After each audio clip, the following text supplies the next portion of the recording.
नमस्कार, myself Malika Parveen, assistant professor government law college Bikaner. आज हम एलएलबी फर्स्ट ईयर के सब्जेक्ट मुस्लिम विधि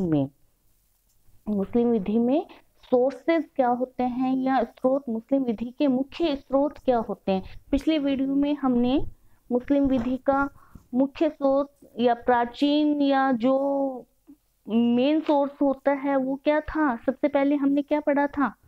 सबसे पहले हमने क्या पढ़ा था? कुरान शरीफ पढ़ा था। ठीक है, कुरान शरीफ में क्या क्या बातें होती है या क्या क्या चीजें उसमें डाली गई है या उसको प्राथमिक स्रोत क्यों माना गया है उसके बारे में पढ़ा था। आज हम प्राथमिक या प्राचीन स्रोत के ही सेकंड जो स्रोत आता है वो क्या होता है? सुन्नत और अहदीस। सुन्नत और अहदीस क्या होता है उसको हम देखते हैं। तो सुन्नत और अहदीस कौन सा स्थान दिया गया? सुन्नत और अहदीस को, सुन्नत और अहदीस को सेकंड स्थान दिया गया है। सेकंड स्थान दिया गया है। फर्स्ट हमने पढ़ा था कुरान, सेकंड आज हम देखते हैं, क्या देखते हैं? सुन्नत और अहदीस। सुन्नत क्या है या अहदीस क्या है? उसको बोलते हैं परंपराएं, ट्रेडिशनल बोलते हैं। ठीक है, सुन्नत और अहदीस। सुन्नत जैसे मैंने कहा कुरान शरीफ में कौन सी भी चीजें समाहित है? कुरान शरीफ में वो चीजें समाहित है जो अल्लाह के द्वारा मोहम्मद साहब को जो दैवीय संदेश या जो ईश्वरीय वाणी प्रदान की गई थी और मोहम्मद साहब ने उन ईश्वरीय वाणी को लोगों को यह बताया था, वो बातें कहाँ पे संकलित की गई? कुरान शरीफ में संकलित की गई। लेकिन अब सुन्नत में या अहदीस क्या है?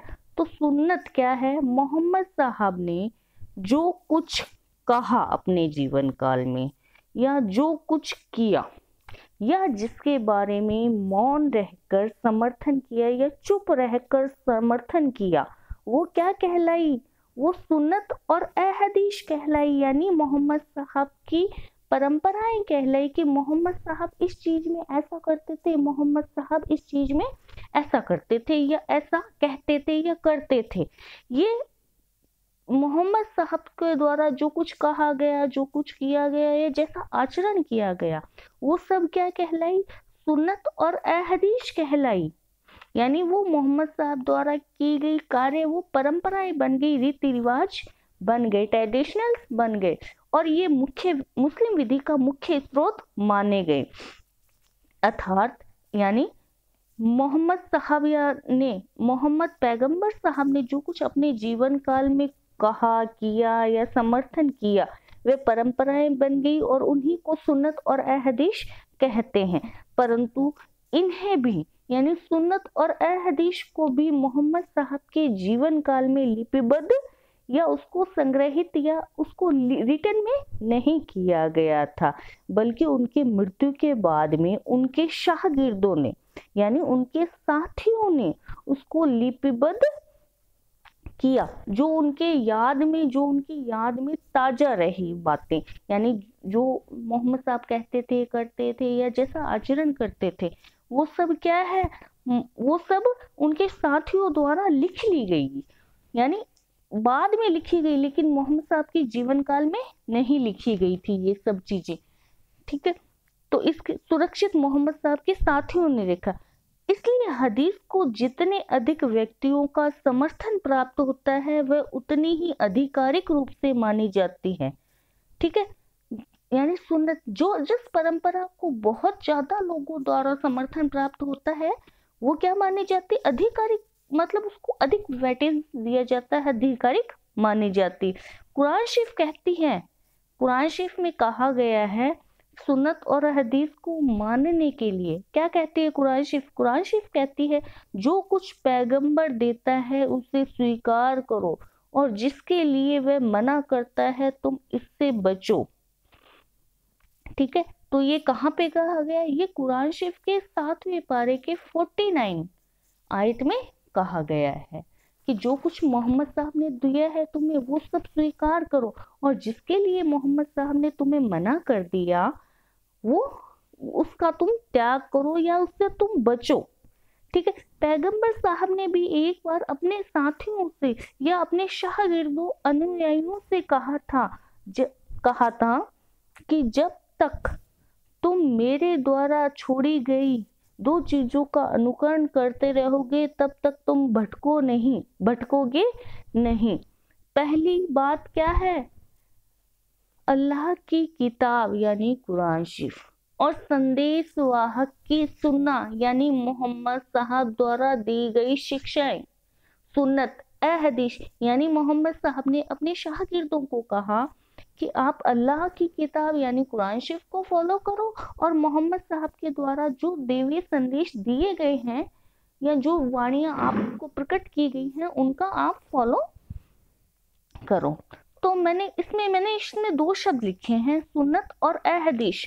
तो सुन्नत और ए हदीस में अंतर क्या है तो दोनों ही ट्रेडिशनल्स हैं, लेकिन इसमें एक मुख्य अंतर आता है कि ए हदीस किसी विशेष घटना, परंपरा अथवा उदाहरण की कहानी है। हदीस क्या होती है? कहानी होती है जो किसी स्पेशल घटना की होती है, किसी स्पेशल परंपरा की होती है, ट्रेडिशनल की होती है या एग्जाम्पल की होती है। जबकि सुन्नत क्या है? सुन्नत ऐसी घटना, परंपरा या उदाहरण की कहानी में से निकाली गई लॉ है, विधि है। समझ आया अंतर? हदीस क्या है?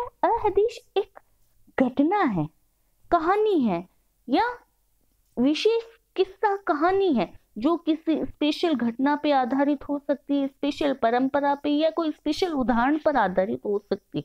लेकिन सुन्नत क्या है? उस घटना, कहानी, उस उदाहरण में से निकाली गई विधि है। सुन्नत लॉ है, विधि है, अर्थात पैगंबर मोहम्मद साहब द्वारा किया गया व्यवहार अथवा उसका आदेशात्मक व्यवहार ही सुन्नत मानी गई है।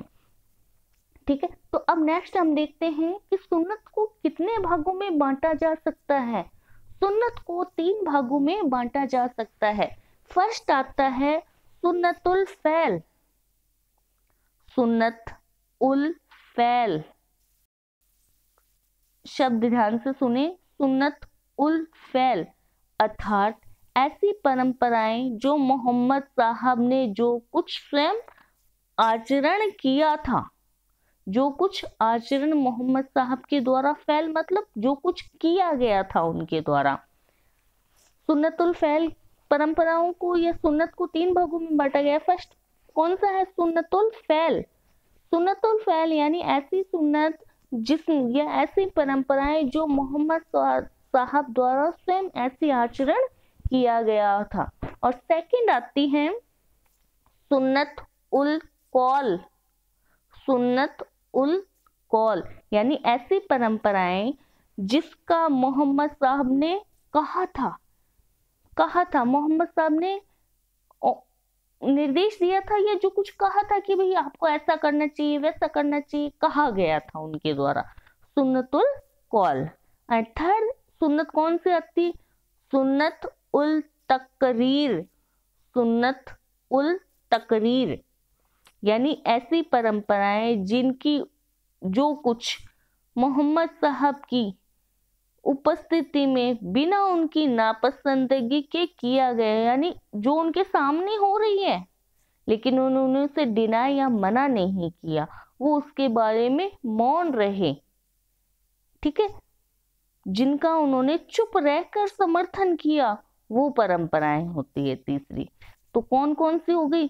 सबसे पहले सुन्नतुल फैल जो कुछ किया गया, सुन्नतुल कौल जो कुछ कहा गया, और सुन्नतुल तकरीर जिनके बारे में मोहम्मद साहब ने मौन रहकर या चुप रहकर जिनका समर्थन किया, वो होती है सुन्नतुल तकरीर। ये तो सुन्नत के प्रकार थे, यानी सुन्नत को कितने भागों में बांट सकते हैं। अब आता है नेक्स्ट कि अहदीस। अहदीस कौन सी अहदीस को सबसे अधिक प्रमाणिक मानेंगे या उसको प्रमाणिकता विधि की दृष्टि से कौन सी को सबसे ज्यादा फॉलो किया जाएगा? कौन सी हदीस होती है जिसको सबसे ज्यादा प्रमाणिकता के आधार पे फॉलो करते हैं लोग? तो सबसे पहले आती है, इसको भी हदीस को भी प्रमाणिकता के आधार पर 3 भागों में बांटा गया है।